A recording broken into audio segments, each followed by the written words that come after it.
صرف د وحده لا شریک الله بادشاہي ده چې دی د مور په نس کې الله تعالی د رزق ولي تاسو چې دغه نه رزق به دی خوري. اذان مؤذن چې شوای حي علی الفلاح حي علی الفلاح وای راسي کامیابی ته موږ چې لمانځه ته راسو کم کامیابي الله تعالی شي خو یو څوک $15 نه راکوي د ده په رقم رسول اوه الحمدلله بټ شو دا د دې خپلې خبرې چې په قرآن د امام عبدالهادي د شو بیاناتو لپاره د امام عبدالهادي آفیشل چینل درسره سبسکرایب کړئ.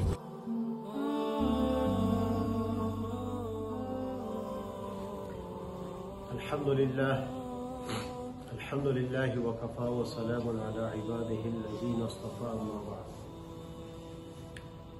قال الله تعالى في القرآن المجيد والفرقان الحميد بعد أعوذ بالله من الشيطان الرجيم بسم الله الرحمن الرحيم ومن زحزح عن النار وأدخل الجنة فقد فاز وما الحياة الدنيا إلا متاع الغرور.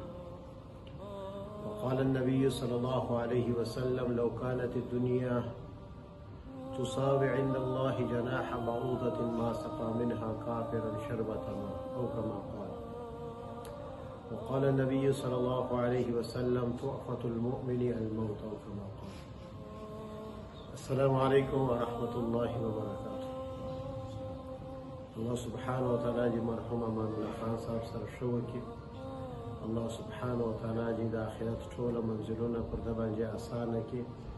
الله سبحانه وتعالى جي د ټول ګناهو سره د درگذر وکړي عفو وکړي خپل کرم ښکاره کړي پر د باندې د الله تعالی څو نومان چې موږ ویلي به موږ یې علما سبا مو اورېدلي په هغه کې د الله تعالی یو نوم دی کریم. کریم ډیفینیشن چې شته تشریح چې شته الذي يؤتي بدون الاستحقاق. کریم هغه څوک ته وایي هغه ذات ته وایي چې ته حق نه لرې دی بیا هم تا ته درکړي.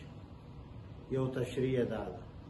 دوهمه تشریح دا ده چې څونه ستا حق دی د هغه نه ډېر درکړي.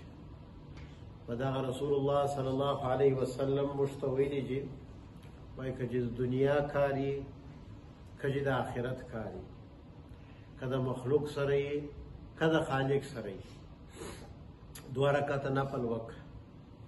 د هغه بعد یو دعا ده د صلات الحاجت په نامه د هغه دعا هغه د دعا چې شروع کېږي اول تور یې دغه چې لا اله الا الله الحلیم الکریم.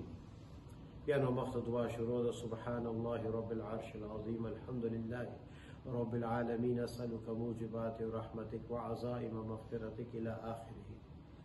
نو اول لفظ پسر کې دا دی لا اله الا الله الحلیم الکریم.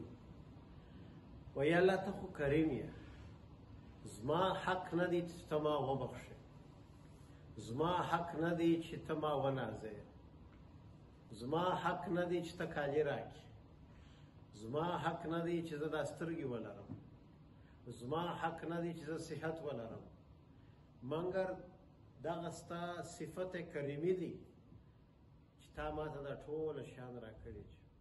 نو اوس د مرګ بعده یا الله هېڅ حق نه لرم چې ته ما وبخښې ولې زما ټوله ژوند په ګناهو کې چیر سوی دی مګر یا الله ته کریم